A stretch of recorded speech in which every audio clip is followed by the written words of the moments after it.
자, 이렇게 해서 우리가 앞에까지는 계약의 성립이라는 테마를 봤고요. 이제 총칙의 두 번째 테마로 해서, 자, 계약이 성립하면은 뭔가 약발이 있을 거 아니에요? 약을 먹을 수 있는 약발이 있어야죠. 그 효력이 어떻게 되는지, 그래서 이제 두 번째 테마가 되겠습니다. 잠깐만 다시 한번 보자면은, 앞에 계약 성립할 때 예컨대 말이죠. 이 토지의 소유자가 갑이에요. 이 갑하고 을하고 매매계약을 체결했습니다. 매매계약을.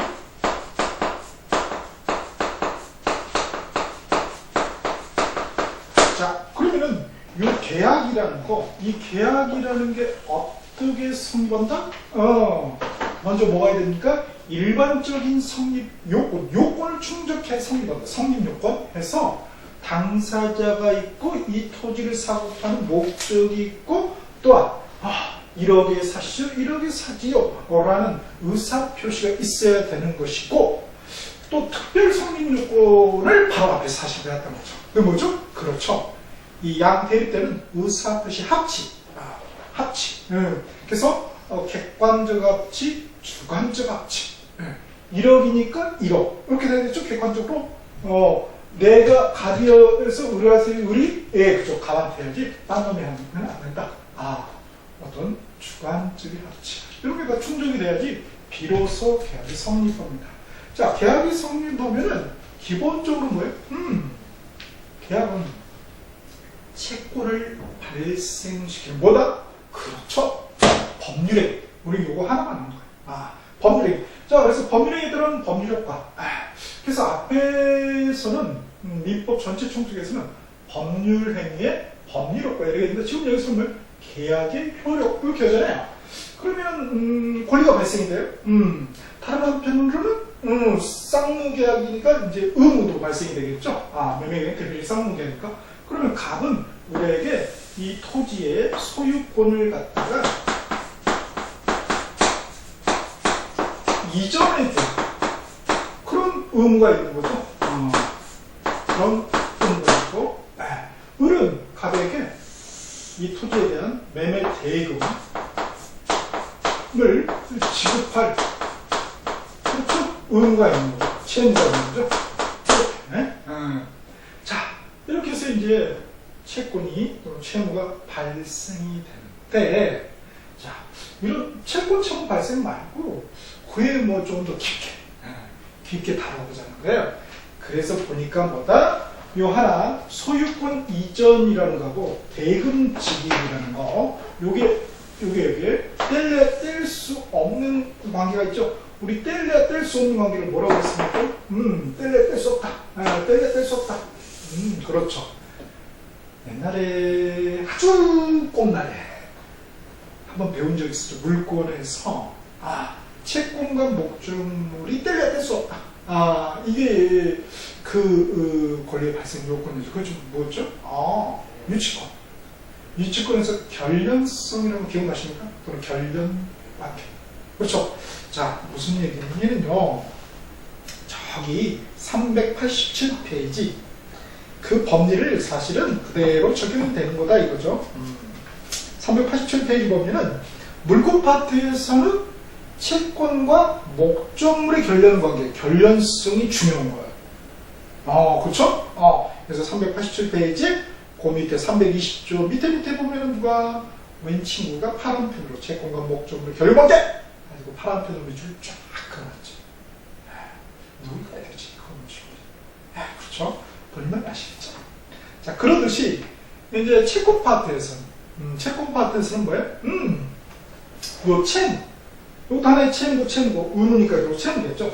요 두 채무, 이 양 채무 간에 뭐더라? 결련성이 있더라. 결련관계가 있더라. 자, 양 채무 간에 뭐가 있더라? 끈끈한 관계가 있더라. 그래서 이 소유권 이전 채무라는 거하고 대금 지급 채무, 의무의 두 양 채무, 양 의무 간에는 끈끈한 결련성이 있더라. 이 결련성을 이제 구체적으로 쪼개 보니까 411페이지 맨 위에 쌍무계약의 성질 나와 있죠. 첫 번째 뭐예요?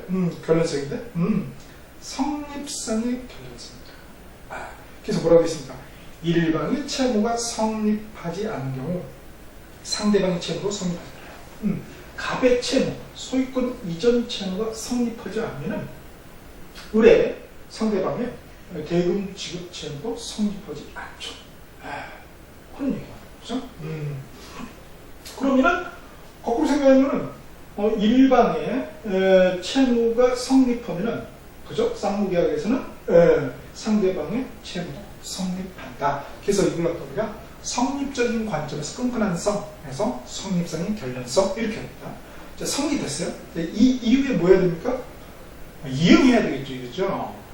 지금 의무는 이행을 해야 됩니다. 자, 그러면 거기 이행상의 결련성 돼 있네. 이행상의 결련성. 자, 이행에다가 검정펜으로 밑줄 짜 봅시다. 이행. 이 소유권 이전하는 그 행위 그리고 대금 지급하는 이 행위 그렇죠? 이게 뭐야? 이 이행을 갖다 어떻게 해야 된다? 동시에 해야 된다 이거예요. 동시에. 그래서 나온 게 지금 411페이지 536조 동시행명권입니다. 오케이? 그 다음 마지막으로 전속상의 결연성 이렇게 나와있네? 그쵸? 전속에다 검정펜 밑줄. 그래서 뭐라고 그랬어요? 위험부담 이렇게 돼 있죠? 자, 지금 무슨 말이냐면 갑의 채무가 전속하니까 을의 채무도 전속한다는 거예요. 거꾸로 표현하면 그죠? 거꾸로 표현하면 갑의 채무가 소멸하면 을의 채무도 소멸한다 이런 말이죠. 그거를 이렇게 표현하면 뭐라고 그래요? 위험부담이다 이런 표현 쓴다고요. 그래서 전속상의 결연성이다 이런 표현이 나온 것이죠. 그래서 이걸 갖다가 뭐 예컨대 이행상의 결연성은 위험부담과 관련이다. OX, X 그렇죠? 전속상의 결연성이죠. 마찬가지로 동시행양명권은 이행상의 결연성과 관련이지 전속상의 결연성과 관련이다 그러면 또 틀린 보기가 되겠죠. 그렇게 그렇죠? 좀 찌질하게 나오면 그렇게도 나올 수 있다는 것입니다. 오케이. 자, 여기 이제 계약의 효력이에요. 그래서 두 개 단독 출제 테마가 나왔죠. 그래서 536조 동시행항변권 형광펜으로 밑줄 쫙 하시고요. 다음에 417페이지 맨 위에 위험부담 형광펜으로 밑줄 쫙 하시고요. 자, 그러면은 계약의 효력 또 수익 그건 누가 가지려고 하는 거예요? 자기들이 가지려고 하는 거죠. 그런데 독특하게 자기가 갖지 않고 제3자가 갖게 하는 그런 계약을 체결하는 경우도 있습니다. 그래서 그 계약을 뭐라고 한다? 제3자를 위한 계약이다. 이런 표현을 쓰는 것이죠. 자, 그게 이제 418페이지 제3자를 위한 계약이 되겠습니다. 거기다가 중간에 제3자를 위한 계약이죠. 형광펜으로 밑줄 쫙 하시면 되겠습니다. 자, 그래서 이 계약의 효력에서는 세 개의 테마가 단독으로 출제됐습니다. 동시행항변권, 위험부담, 제3자를 위한 계약. 제일 중요한 것은 그렇지, 역시 먼저 나오는 거죠. 동시행항변권. 이게 가장 중요합니다. 자, 536쪽 단문 이제 살펴보죠. 자, 이 파트 동시행항변권이라는 테마는 한 문제 출제가 됩니다. 10회부터 26회까지 거의 빠진 적이 없습니다. 두 번 빠졌네요. 14회, 24회 안 나오고 계속 나오고 있습니다. 그럼 27때도 상당히 나올 공산이 크다는 거죠. 자, 그러면 이 동시행항변 핵심은 무엇이냐? 맨 앞에 239페이지로 다시 한번 날아가 보실까요? 자, 239페이지 보면은 맨 위에 총칙에 두 번째로 동시행항변권 되어 있죠? 자, 성립요건. 성립요건을 갖다가 과연 사례를 통해서 이해할 수 있게 할까? 이 성립요건을 판단할 수 있냐 이거죠. 어떤 사례? 매매 계약 사례, 교환 계약 사례, 임대차 계약 사례, 특히 이제 매매 사례에서 과연 이걸 이해할 수 있겠는가? 결국은 뭐예요? 그 판례 결론 알고 있냐 이거죠? 그 다음에 이 동시항변권의 의의는 뭐냐 이거예요? 의의는 뭐다?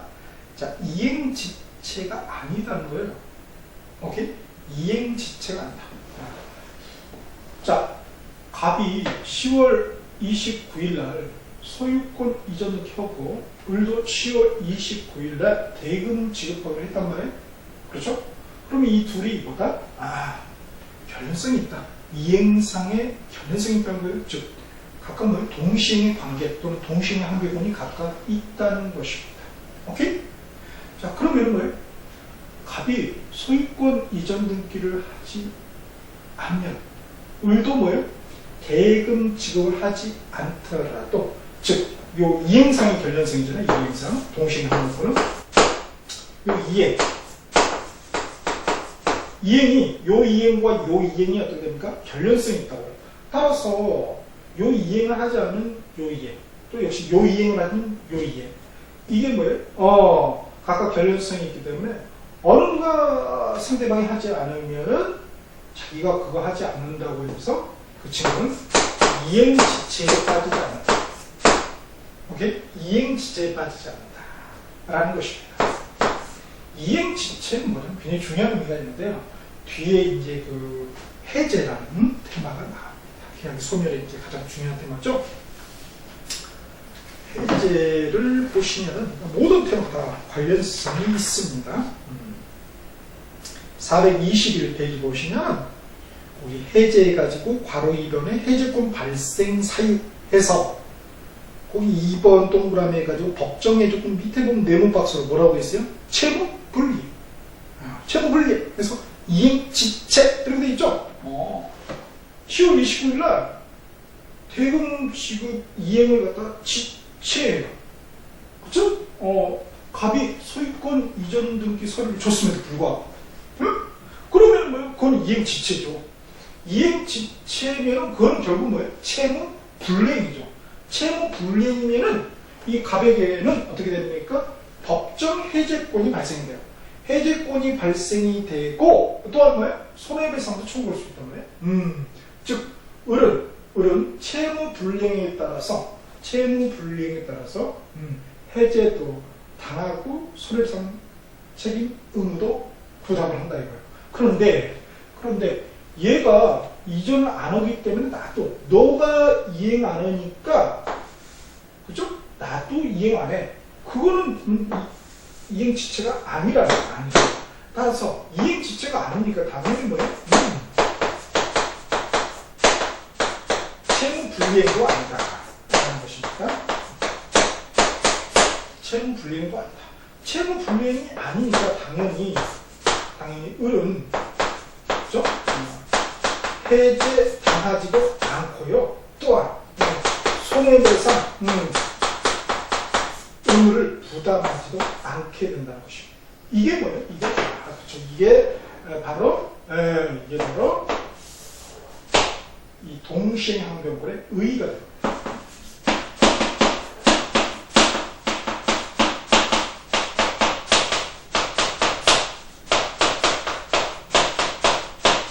의의가 된다는 거예요. 오케이? 그렇게 이제 사례적으로 이해를 하면 되겠죠. 오케이? 또 을이 어떻게 됩니까? 대금 지급하지 않으면서 어떻게 됩니까? 갑에게 소유권 이전을 하고. 그러면 역시 갑도 뭐가 있어요? 그렇죠. 동시행 항변권이 있죠. 그러니까 소유권 이전하지 않아도 그거는 또 역시 이행지체가 아니죠. 따라서 채무 불이행도 아니고 따라서 해제 당하지도 않고 손해배상 의무도 없다는 것입니다. 쌍문이니까. 오케이. 자, 그런 어떤 의의를 우리 수험생들이 이해할 수 있겠는가? 그 다음에 또 이제 동시행 항변권하고 비교되는 거. 여기는 지금 채권 파트잖아. 근데 앞에 물권 파트의 그 유치권, 결련성을 보니까 유치권하고 비교하는 거. 사실 그거는 이제 389페이지 유치권 파트에서 그렇죠. 그때 한번 동시행 항변권이 나왔어요. 사실 이제 동시행 항변권이다 이거는 우리가 요 말이 처음 나온 데가 그 전세권 할 때도 사실 나왔거든요. 선생님 진짜요? 네네네. 377페이지 물권으로 가는 거예요. 지금 채권하고 있는데 슉!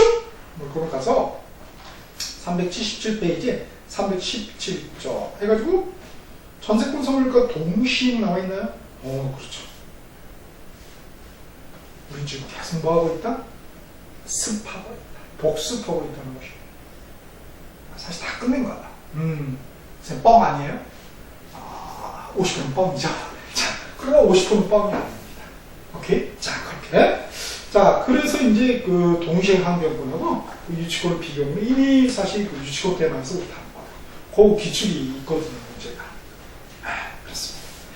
자, 그런 거예요. 그게 이제 핵심인데, 결국 이제 그게 또 철저자 의도겠죠. 그래서 411페이지 보면은, 날개 박스에 판례를 변형한 사례, 특히 매매, 임대 사례가 되겠죠. 이 임대 사례상 동시행변권의 유무를 판단할 수 있는가. 유무라는 건 뭐예요? 성립 요건의 충족 여부를 판단할 수 있겠는가 이거죠. 그 다음에 그 의의를 또 알고 있는가. 거기 하나 더 적어주세요. 의의를 알고 있는가. 그 의의를 알고 있는가. 첫 번째는 뭐예요? 성립 요건. 동시행변권이 성립하기 위한 그 요건. 그 의. 성립 요건은 이제 그 413페이지에 나와 있어요. 내용 박스에. 거기 다시 한번 보도록 할 거예요. 거기요. 제일 중요한 건 뭐다? 보충입니다. 자, 536조. 동시행변권 별이 무려, 와, 3개. 자, 그 옆에다 써놓읍시다. 임의 규정, 배제 특약, 유심. 뭐라고요? 동시행변권 이 규정은 536조 뭐예요? 임의 규정입니다. 따라서 임의 규정이기 때문에 배제는 그런 특약, 배제도 된다. 그죠? 그 배제 특약 역시 뭐 임의 규정이기 때문에 강의 규정이 아니기 때문에 유효하다는 것입니다. 거기다 하나 적어놓읍시다. 오케이? 역시 뒤에 위험 부담도 똑같아요. 위험 부담도 똑같아요. 417페이지 보면은 그 537조 체험자의 위험 부담주의 돼 있죠? 거기 조문의 두 번째 화살표 밑으로 보시면은 530조는 강행 규정이 아니다. 전부 다 임의 규정. 자, 거기 임의 규정이다. 역시 뒤에도 끝에 보니까 배제 특약 가능하고 역시 유효다. 무효라고는 또 틀리겠죠. 오케이.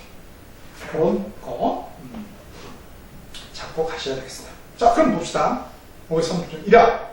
자, 괄호는 제가 쓰는 거예요. 쌍무계약의 당사자는 자신의 채무 이행 없이도 상대방의 채무 이행을 청구할 수 있다 없다?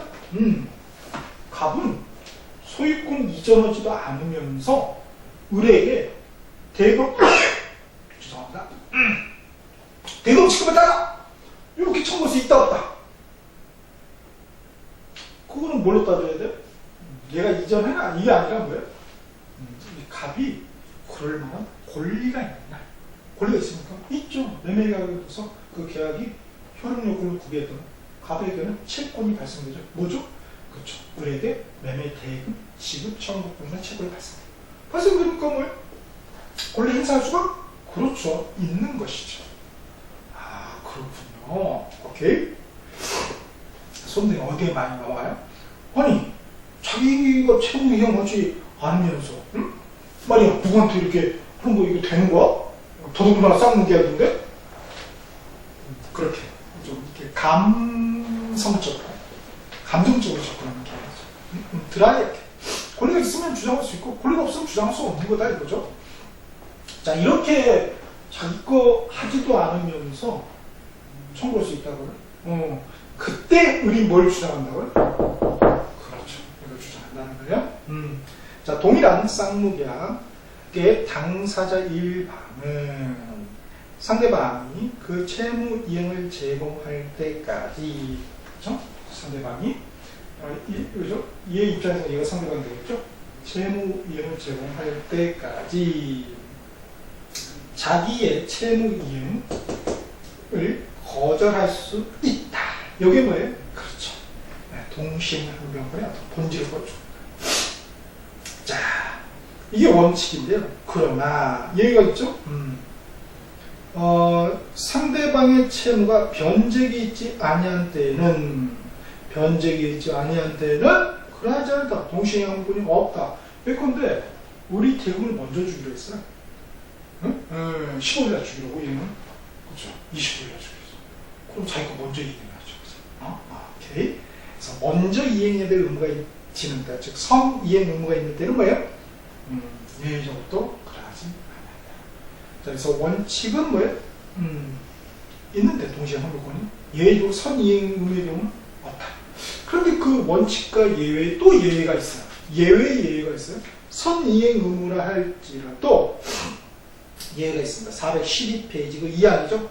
당사자 일방이 상대방이 먼저 이행하여야 할 경우에, 그렇죠? 근데 우리 10월 날 이행을 먼저 해야 돼요. 오늘 29일이고. 자, 그럴 경우에 상대방의 갑에 이행이 곤란한 현저한 사유가 있는데, 갑이 어떻게 돼요? 신용 불량하다. 파산. 이거 잘 넘겨주겠어요? 뭐가 이렇게 문제가 있겠어요? 그렇죠. 그게 뭐예요? 상대방의 이행이 곤란한 현저한 사유. 그게 뭐예요? 그쵸. 그게 상대방이 파산한 경우, 이런 경우도 될 수 있어요. 사유가 있는 때에는 저랑 본문과 같다. 우리 조문은 본문이 있고 단서가 있죠. 본문. 그러나 앞에가 본문이죠. 동시에 항변권이 있다. 선이행이지만. 그러니까 10월 어떻게 됩니까? 이때 10월 15일날 이렇게 자기가 이게 달라오면 자기는 어떻게 돼요? 대금을 먼저 주기로 했으니까 원칙적으로 을에게는 동시에 항변권이 없다는 거예요. 선의 의무가 있기 때문에. 그러나 얘가 뭐예요? 파산 등 이런 걸로 해서 이거 이행은 이거 굉장히 신이 곤란한 그런 경우다. 그럼 뭐예요? 그때는 또 동시에 항변권을 주장할 수 있다. 이런 말이 됩니다. 오케이? 요걸 갖다가 쭉 괄호에 보니까 필기체로 뭐라고 돼 있어요? 필기체 다음에. 필기체로 쭉 조금 끝났는데 보면은 이 경우에 동시에 강학상 불안의 항변권이다. 불안하다. 파산인데 이 토지인들 안 말아먹겠어요? 그렇죠. 그러니까 그걸 갖다가 우리가 불안의 항변권이다 이렇게 합니다. 오케이. 자, 그리고 다 보니까 이 조문 자체가 굉장히 많은 것을 내포하고 있어요. 많은 것을 내포하고 있다는 것은 뭐냐면 동시에 항변권의 성립.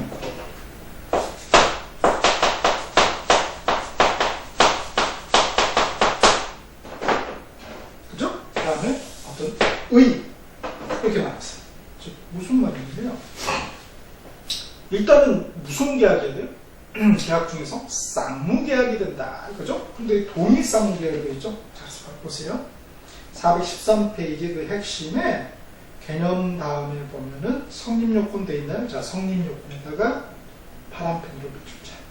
자, 1번 동그라미에 쌍방의 채무가 동일한 쌍무계약이 되어 있죠? 자, 동일 쌍무계약에다 검색을 붙여주자. 물론 이제 동일 쌍무계약이 아니어도 특약으로, 이게 이민규인잖아요. 또 더더군다나 특약으로, 우리는 다른 계약이지만은, 이런 경우 인정해주기로 하자. 그럼 별개의 쌍무계약이지만 인정이 되는 거예요. 오케이? 왜요? 그렇죠. 계약 자유의 원칙이 있어요. 그래서 특약은 그 필기체로 쫙 써놓은 게 바로 그겁니다. 그 다음 동그라미 2번 보니까 쌍방의 채무가 변제기 있을 거 이렇게 되어 있죠? 자, 변제기다 검토해 보자. 변제기 있어요. 그런데 29일날 서로 넘겼어. 29일 해야죠. 29일이 안 되고 나서 이렇게 하면 안 되겠고요.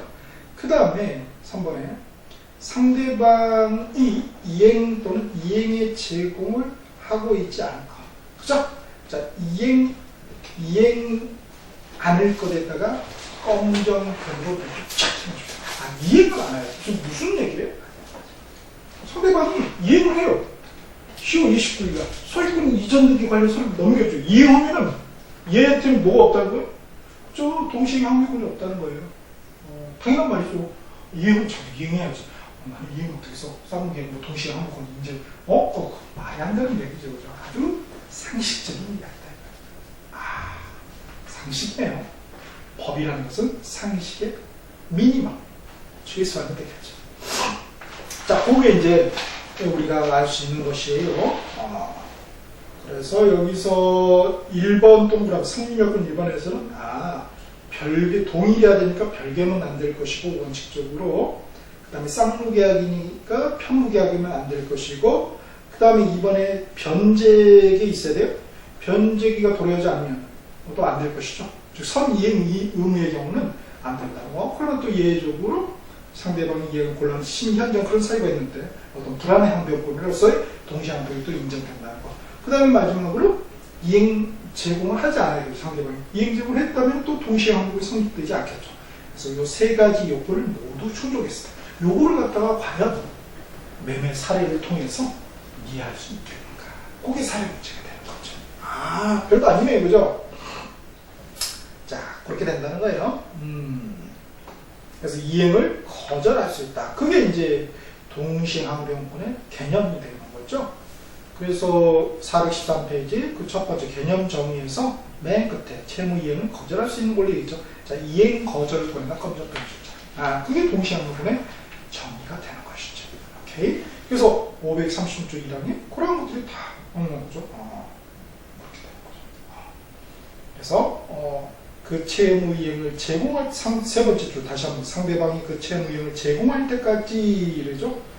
제공할 때까지 자기 채무 이행을 거절할 수 있어요. 그러면 근데 제공하면 그때는 거절할 수가 없겠죠. 자기 채무 이행을. 오케이. 그 다음에 이제 동시항목분의 사례로서 그렇게 제가 한번 그려봤습니다. 411페이지 그 밑에 사례 첫 번째 거 한번 네모 박스 한번 볼까요? 자, 10월 1일 날 매매했고 이제 이건 10월 31일로 줬나요? 10월 29일이 시험일이니까 원서는 다 접수하셨겠죠. 늦게 접수했는데요. 다 띄워봤으니까 접수하셨겠죠. 자, 그래서 10월 31일 등기 서류 교부하기로 하고 대금도 그때 동시에 의뢰한 거예요. 만약에 갑이 10월 3일 등기 서류 교부하지 않아요. 그렇죠? 그럼 우리 10월 31일 날 대금 지급하지 않더라도 이행 지체가 아니다. 그래서 채무 불이행이 아니고 그에 따라서 상대방에게는 법정 해제권이 발생되지 않죠. 따라서 우리는 해제 당하지도 않고 그에 따른 손해배상도 없는 것이죠. 오케이. 자, 이거. 그래서 이행 지체가 아니다. 이 말이 이제 제일 중요하죠. 공상한 부분이니까. 자, 그걸 이제 그 다음 또 두 번째 사례 보니까 갑하고 을하고 근데 그 갑 부동산에 처분 금지 가처분 넣기가 됐어. 그래서 매매 계약을 했는데 을하고 우리 대금을 먼저 지급하고 이행 기전에 넘겨받아 사용하기로 약정했어요. 자, 그럴 경우에 또 어떻게 되는지를 다음에 쭉 기술했어요. 여기서 이제 우리가 볼만한 게 그 3번 동그라미 있죠. 3번 동그라미. 처분 금지 가처분 등기로 1회 갑의 소유권 이전 등기 의무가 이행 불능이 되지는 않아요. 넘길 수는 있어요. 단지 그게 딸리는 것 뿐이죠. 혹이 딸리는 것 뿐이 넘길 수는 있어요. 자, 이행 불능이 아니라는 거예요. 따라서 채무 불이행이 아니에요. 우리 이행 불능이 되면 채무 불이행이 돼서 해제, 법정 해제권이 발생되고 또 손해배상금도 줘야 되거든요. 그 이행 지체를 받고 해제하고 뗄래야 뗄 수 없어요. 421페이지 다시 한번 채무 불이행 바로 2번 해제권의 발생사 해가지고 밑에 동그라미 법정 해제권 채무 불이행에서 이행 지체되면 이행 불능 나와 있죠. 그거 이행 불능이 아니라는 거예요. 왜냐하면 가등기는 그죠? 처분 금지 효력이 없기 때문이다. 라는 것입니다. 다음에 이제 4번하고 5번이 바로 그 이야기 있죠. 선이행 의무가 있는데 불안의 항변권으로서의 동시에 항변권이 인정되는 경우를 설명하는 것이고요. 역시 412페이지 그 밑에 그죠? 네모 점 해가지고 선이행 의무가 있는 경우 동시에 항변권이 유무 있죠? 그 그대로 사례를 다시 한번 또 들어놓은 거에 불과합니다. 오케이? 그렇게 되어 있어요.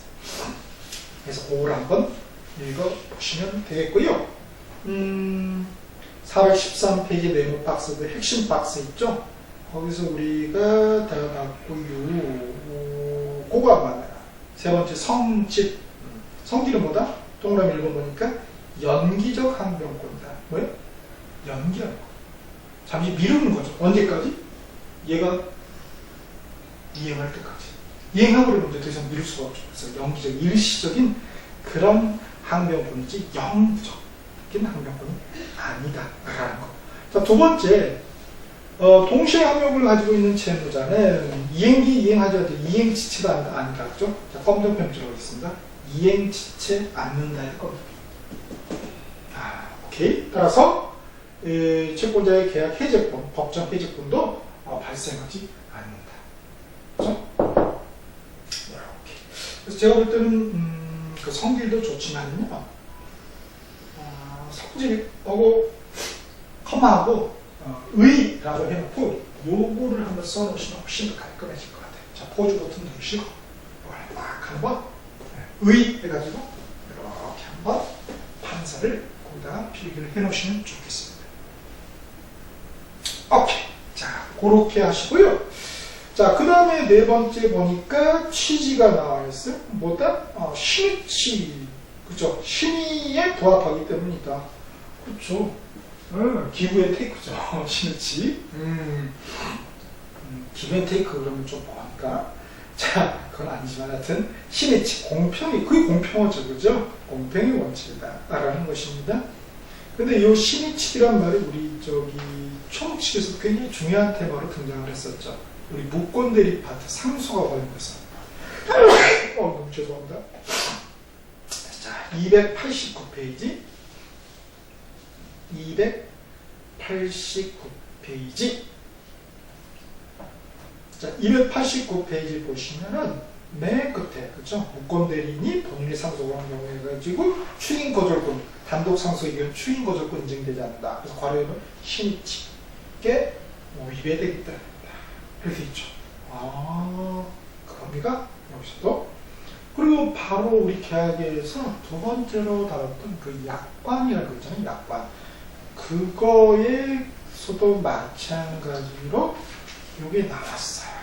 405페이지 보시면 계약 자유연칙에서 통감이 3번 내용결정의 자유에서 마지막 점에서 바로 위에 두 번째 약관 규제 기본으로 해줄 신의성실의 원칙 아닌가요? 그렇죠. 그런 어떤 법리들이 그대로 관통한다는 거예요. 그 다음 다섯 번째 입증 책임이다 이렇게 돼 있죠. 자, 거기서는 이제 세 번째, 두 번째 줄 끝에 한번 보세요. 자, 동시에 항력권 주장하는 경우 채권자가 이행 제공을 하였다는 사실 입증 책임은 채권자 자신이 분담한다. 나 이행 제공을 했어. 그러니까 너 동시에 항력권 주장할 수 없어. 뭐라고 하는 거죠, 그죠? 그럼 이거 했다고 누가 입증해야 돼요? 갑이 당연히, 그죠? 채권자가 입증. 여기서 채권자는 이걸 말하겠죠, 그죠? 이런 관점에서. 자, 그렇게 됩니다. 오케이. 그 다음에 414페이지에서는, 자, 원래는 뭐예요? 동일 쌍계약일 때 발생되는 성립 요건에, 그런데 뭐 별개의 그런 경우에도 뭐 발생된다는 것이죠. 그래서 원칙 예외를 그 사례를 통해서 다시 한번 보여주고 있는 것입니다. 자, 오케이. 잠깐만요. 이렇게 여름 감기에 걸려요. 아우, 창피하네요. 콧물이네요. 그래서 이거 필요한 거 잠깐 빨리 적으세요. 포즈 버튼 누르시고.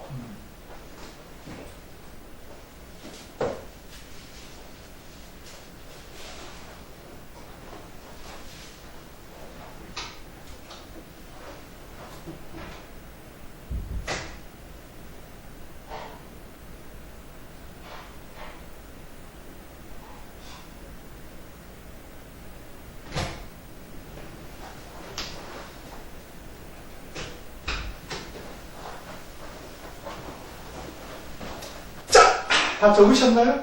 홍씨 뭐하지? 궁금, 코 풀고 왔어요. 코 풀고. 아우, 별걸 다 궁금해하셔. 자, 공간입니다. 자, 그 다음에 이제 우리가 볼 게 415페이지. 415페이지 보시면은, 요게 이제 우리 동시행 항변권 관련된 기출 지문을 요것만 알고 있어도 동시행 항변권 50%를 맞췄어요. 50%. 자, 그래서 동시행 항변권 관련 옳은 문장하고 틀린 문장이 이렇게 되어 있죠. 자, OX에다 빨간 펜을 주자.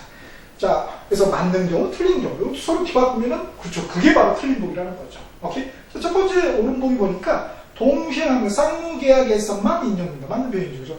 쌍무계약에다 검증돼? 오른쪽에 보니까, 모든 쌍무계약에서 인정되면 틀리죠. 쌍무계약하고요. 모든 쌍무계 다른 거야. 모든이 들어가냐, 안 들어가냐, 다르잖아요. 그죠? 오케이. 그 다음 두 번째 동그라미 보니까 자, 동시항력권은 동일성을 유지한다면 계약 당사자가 변경돼도 인정이 된다 안 된다? 된다. 그럼 긍정문을 부정문으로 바꾸면 또 틀리겠죠. 자, 병정에다가 검정펜 주자. 다음 세 번째가 이제 동시항변 관련해서 가장 어려운 법이죠. 자, 동시항변권이 붙은 채권을 자동채권으로 하여 상계할 수 있다 없다? 없다. 그렇죠? 거기에 자동채권에다가 검정펜을 주자. 상계할 수 있다 없다? 없다.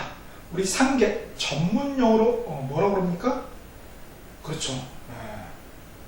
뭐라고 합니까? 쌤쌤이다. 삥친다 이런 표현입니까? 통친다? 자, 상계 서로 주고받을 거 서로 까는 거죠.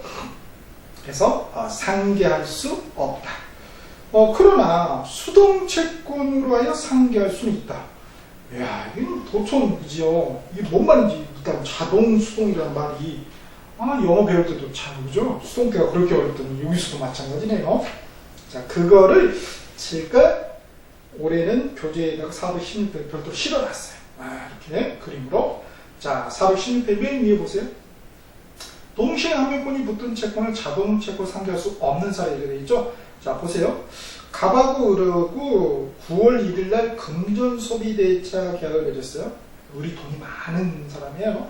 그래서 1억을 지급을 했습니다. 근데 갑은 이제 토지를 가지고 있는 토지 소유자예요. 그리고 이제 10월 1일 날 또 어떤 사유로 해서 매도를 하게 돼요. 토지 소유자 갑이 우리에게 토지를 매매. 그리고 10월 31일 날 이렇게 등기 서류, 소유권 이전 등기 서류 주고 대금도 주기로서 계약을 매매 계약을 체결을 한 겁니다. 자, 이 경우에 그 첫 번째 갑을 해서 그 갑의 을의 채권 1억을 갖다 우리가 뭐라고 그러냐면 수동채권이다 이렇게 표현했습니다. 그렇죠? 을의 채권 1억을 뭐라고 해요? 수동채권. 뭔가 받는다는 거죠. 상계 받는다는 거예요. 그 다음에 거기 매도인 있죠? 매도인 그죠? 매도인은 대금 받을 채권이 있잖아요. 그래서 두 번째 거기 갑을 해서 매도인 갑 밑에다가 대금 채권 이렇게 써놓읍시다. 대금 채권 얼마? 1억. 요걸 뭐라고 해요? 자동채권이라고 합니다. 그래서 그 첫 번째 줄에서는 그 채권자 을 밑에다가 채권 1억 해놓고 수동채권 이렇게 써놓으셔요. 자, 그럼 보세요. 다시 한번 봅시다. 앞에서 뭐라고 했어요? 동그라미 3번 다시 보는 거예요. 415페이지. 동시에 항명권이 붙은 채권을 자동채권으로 하여 상계할 수는 없다. 이거예요. 자, 자동채권으로. 즉, 갑이 어떻게 돼요? 갑이. 자기가 대금 채권 1억이라는 자동채권이 있잖아요. 그걸로, 그쵸? 을이 받을 채권, 그죠? 대금 빌려준 거 1억. 이거 통칠 수 있냐, 이거야. 이거 안 된다는 거야. 왜 안 될까요? 뭔가 문제가 있어요. 만약 그거를 허용해 주는 문제가 있어요. 어떤 문제가 있는지 잘 보세요. 그 416페이지 그림 바로 밑에 네모 박스 위 질문에 대한 답에서 상계할 수 없다 이렇게 되죠. 왜냐하면 갑이 상계하고 나서 쌤쌤 깠잖아요. 그렇죠? 그럼 자기는 빚이 까진 거예요. 1억 이제 안 갚아도 되는 거죠? 근데 갑자기 무슨 생각이 들어요? 토지 까기는 깠는데 등기를 안 넘겨주고 싶은 생각이 드는 거예요. 여러분은 그런 생각이 전혀 안 들죠. 우리 항상 문제가 있는 그런 경우하고 문제가 있는 사람만 다룬다니까요. 문제가 있는 법률이 문제가 있는 사람. 늘 문제가 있잖아요. 응? 동시에 항명권이 무슨 우리는 동시에 항명권 왜 그냥 31일 29일 되면 그냥 주고받고 그냥 왜 하는 거지 뭘 안 주고 그럽니까? 그렇죠? 항상 이렇게 문제가 있는 분만 생각이야. 그래서 이 갑이 문제가 있네. 뭐라고 했어요? 을에게 등기소 요구하지 않을게. 그럼 을은 뭐예요? 자기 대금 채권 1억은 통 가지고 상계되고 등기소는 안 넣어놓고 그럼 되겠어요? 안 되겠어요? 이거 안 되는 거죠. 상식적으로. 그죠? 그래서 자동채권, 수동채권, 그죠? 상계였습니다. 그래서 그 대금, 매매 대금 채권이 빌려준 채권, 돈 받을 채권 있죠? 그 1억을 갖다 까기 때문에, 여기서 이쪽을 까기 때문에 얘가 이렇게 능동적으로 하는 거예요. 자동적으로 해서 자동채권. 여기 입장에 1억은 뭐예요? 호흡 받는 거죠. 받을 숫자를 써서 수동채권. 그럼 거꾸로 수동채권으로 해서 상계할 수 있어요. 네? 자동으로 안 되는데 왜 수동으로 돼요? 을이 쌤쌤하고 자기가 혹시라도 갑이 변심해가지고 넘겨오지 않을 수도 있다는 거에 대해서 자기가 감속했다는 거잖아요. 자기가 감속했다는 건 뭐 그렇죠. 알 방법이 없는 거죠. 그래서 그게 그거구나. 자, 그럼 보세요. 415페이지 3번. 그럼 우리 수업적으로 이게 어렵잖아요. 왜냐면 자동이면 왠지 그 긍정적인 이미지가 들거든요. 파지티브한. 수동이면 왠지 좀 부정적인. 그래서 자동이면 왠지 할 수 있을 것 같고 수동이면 왠지 할 수 없을 것 같은 그런 느낌이 들어요. 그래서 잘 된다. 응? 그러면은 우리도 여기 이용해서 그냥 암기하죠. 자동 채권은 할 수 없어요. 그렇죠? 자업자득이죠? 자없다. 뭐라고? 자없다. 자업. 수는 뭐예요? 수채권은 있다. 있다. 어지네요. 그죠? 그렇게라도 암기하시자고요.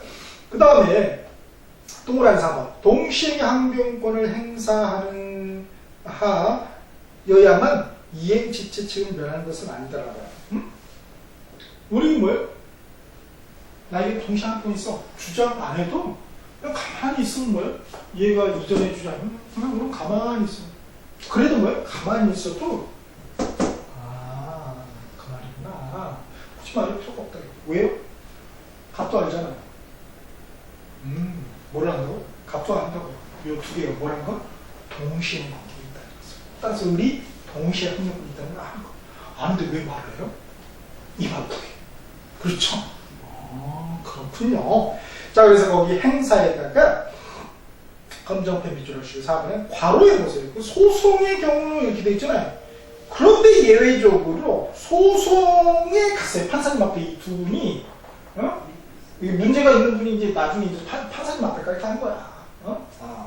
자, 그럴 경우에는 우리 뭐 해야 돼요? 동시함을 주장하여야 한다고요. 그죠? 또 법원이 직권으로 고려할 것도 아니라는 거예요. 왜 그럴까요? 왜 그럴까요? 판사님은 모르죠. 에이, 쌤. 판사님은 이렇게 민법까지 공부하고 사실까지 패스한 분인데 이걸 모를까요? 536조에 동시함변 패스는 다 아시잖아요. 에이, 모르죠. 왜냐면 이 536조 동시함변은 무슨 규정입니까? 임의 규정이죠. 그래서 베이제트가 할 수 있잖아요.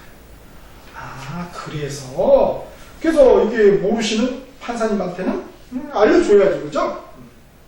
오케이? 그래서 소송의 경우에는 주장을 해야 돼요. 안 소송은 주장 안 해도 되고, 이렇게. 자, 이렇게 됩니다. 자, 그런 개념. 그래서 직권으로 고려할 것은 아니다. 직권으로 고려를 해야 한다면 틀리다고요? 그런데 말이죠. 그런데 말입니다. 그것이 알고 싶다가 아니에요. 법원이 직권으로 고려하여야 한다를 어디선가를 봤거든. 근데 어디서 본지 이제 모르는 거야. 나중에 오면 섞여. 아이씨, 이것도 같고 저것도 같거든요. 확실하게 이번 구별합시다. 자, 법원이 직권으로 고려해야 한다가 나온 게 있어요. 301페이지 민법 총칙에서 301페이지 민법 총칙에서 거기 그 제척기간 있죠. 146조 네모박스 제척기간으로서 소멸시효가 아니고 제척기간이에요. 그래서 보니까 법원이 당연히 직권으로 조사에 고려해야 한다. 취소권 제척기간 3년 10년 그거는 법원이 직권으로 고려해야 돼. 그러나 이 동시함되고 있는지 없는지 그렇죠? 뭐는 거예요? 직권으로 고려할 건 아니다. 고려하지 않아요. 결국은. 그러니까 당연히 뭐예요? 있는 놈 주장해야 된다 이런 말입니다. 오케이? 그 다음에 5번 동그라미 보겠습니다. 동시항변권에 대한 원형은 소멸시효의 진행에 영향을 미친다. 자, 소멸시효를 건너뛰네. 그죠? 원형 주장을 하면은 소멸시효 중단이 된다 이거죠? 그 다음 6번 이행의 제공이 계속되지 않는 한 과거에 이행의 제공이 있었다는 사실만으로 상대방의 동시항변권을 소멸하지는 않아. 그 계속에다 검역편 이쪽으로 치고요. 5번에는 소멸시효 검역편 있죠. 소유권 이전 이행을 한 번 했어요. 안 받으니까 그냥 말했어. 그래서 어떻게 됐어요? 우리 이제 어떻게 됩니까? 너 이거 안 오니까 나 퇴근 지금 못해. 왜요? 동시행의 항변권 주장한단 말이야. 그러니까 갑이 뭐예요? 야, 나 이행 제공했거든. 몇 번? 한 번. 그거는 그런다 할지라도 그런 이행 제공은 뭐예요? 의뢰 동시함은 사라지지 않는다는 것이에요. 오케이? 그런 얘기입니다. 우리 동양의 3세번이란 말이 있잖아요. 꼭 세 번, 이 계속이 어느 정도인지 이제 판사님 판단하시겠지만, 그래서 계속에다 검색하시고요. 그 다음에 7번, 쌍무계약의 각 당사자는 자신의 채무이행 없이 상대방의 채무이행을 청구할 수 있다. 오케이? 자, 채무이행 검색합니다. 자기 거 안 하면서 할 수 있어요? 안 하면서 할 수 있어요? 권리가 있습니다. 채권이 있으니까. 그 다음에 8번 연기적 환경공조, 연기적 검정펜. 그 다음에 9번에 배제특약 검정펜. 그렇죠. 임의 규정이기 때문에 배제특약은 유효하다. 그 다음에 법률의 규정에 따라 당연히 인정될 것이다. 이거죠. 오케이. 자, 이제 그렇게 해서 객관식 기출에서 가장 많이 나왔던 것들을 쭉 한번 정리해 봤고요. 그 다음 이제 중요한 게 두 번째가 416페이지 동시에 업무에 인정되는 법조문 명문 규정이라고 하죠. 그리고 판례. 명문 규정은 아니고 판례. 자, 416페이지 맨 밑에 표를 한번 보시고요. 자, 동시에 업무군이 즉 동시행의 관계가 인정되는 그런 경우입니다. 자, 인정에다가 빨간 펜 밑줄자. 그래서 왼쪽 하는 법조문 이런 표현도 쓰고요. 어떤 경우는 뭐라고 했어요? 명문 규정이다 이런 표현을 써요. 명확한 문구 법조문, 조문, 규정 민법법전에 이름이 나와 있냐 이거예요. 그래서 왼쪽은 민법법전에 또는 밑에는 이제 민사특별법 법전에 법조문의 이름이 나와 있고요. 뭐예요? 동시에 관계에 있다 뭐 이런 표현이 준용하다 이런 표현이. 그러나 이제 오른쪽은 판례를 인정되는 거죠. 그러니까 시험에 이제 좀 어렵게 나오면 어떻게 됩니까? 다음은 동시에 하는 명문 규정으로 인정되는 경우가 아닌 것을 가지고 오른쪽 거 판례로 인정되는 경우를 답으로 되는 경우가 있다고요. 자, 보니까 명문 규정으로 인정된 경우 법조문에서 첫 번째가 전세권.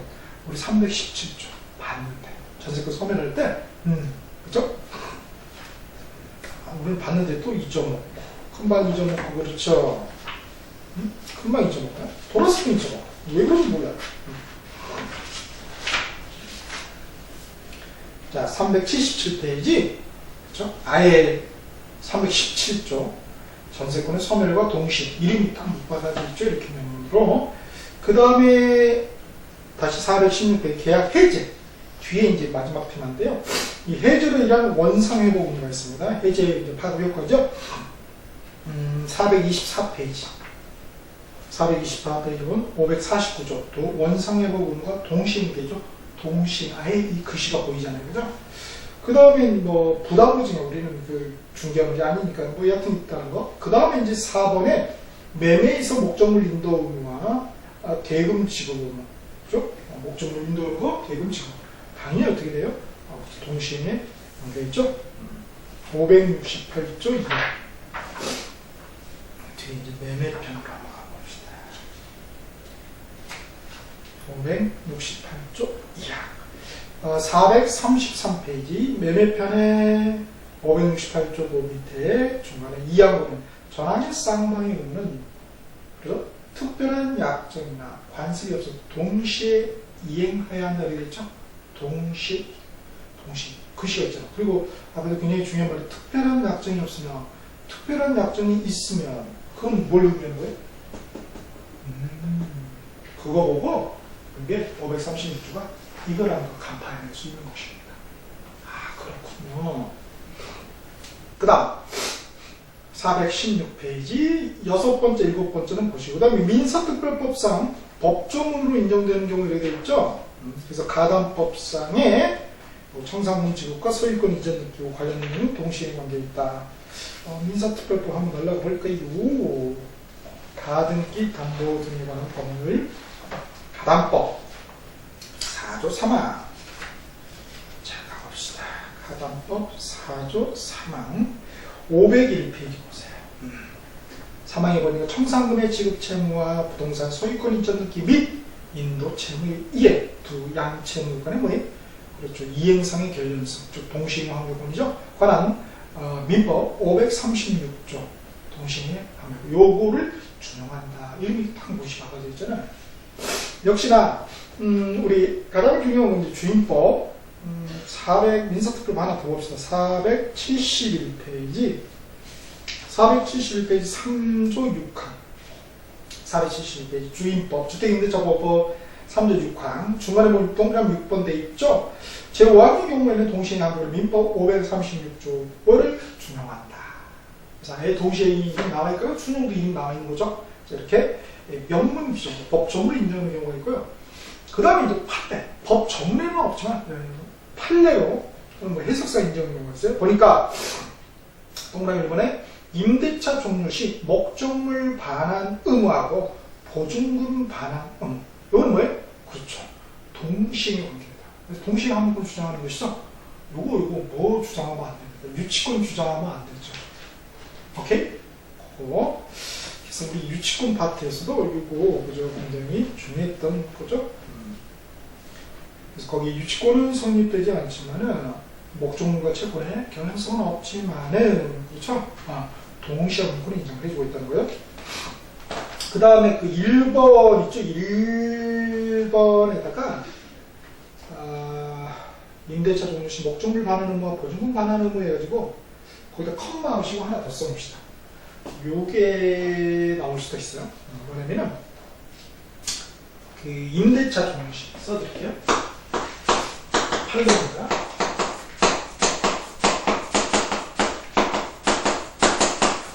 임대차 종료 시 하나 더 있는 경우가 있어요.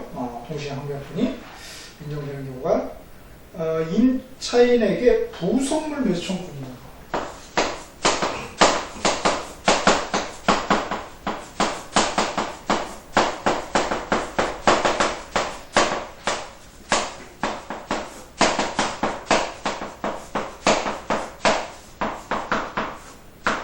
정권이 있는 경우. 자, 그런 경우에 임대인의 부속물 매수대금 지급문과 임대인의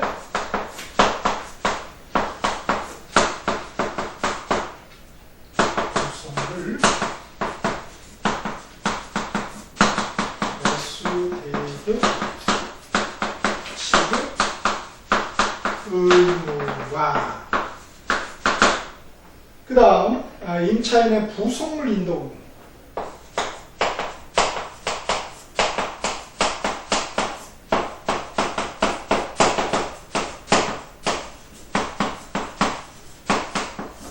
그러니까 그 채무죠. 양채무가 이행상 무슨 관계에 있다?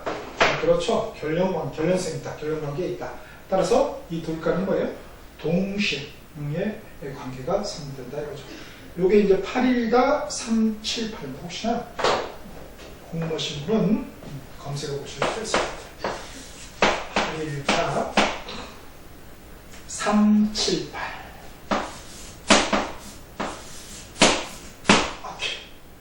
이걸 하나 더 첨가해봅니다. 임대차 종료 시 이런 경우도 부속물 매수 관련해서도 있을 수 있다. 그 다음 동그라미 2번 쌍무계약의 무효 취소로 인한 각 당사자의 부당이득 반환 의무도 역시 어떻게 됩니까? 무효가 됐어요. 취소가 됐어요. 취소는 소급해서 무효가 되는 거잖아요. 결국 무효가 되면 어떻게 된다?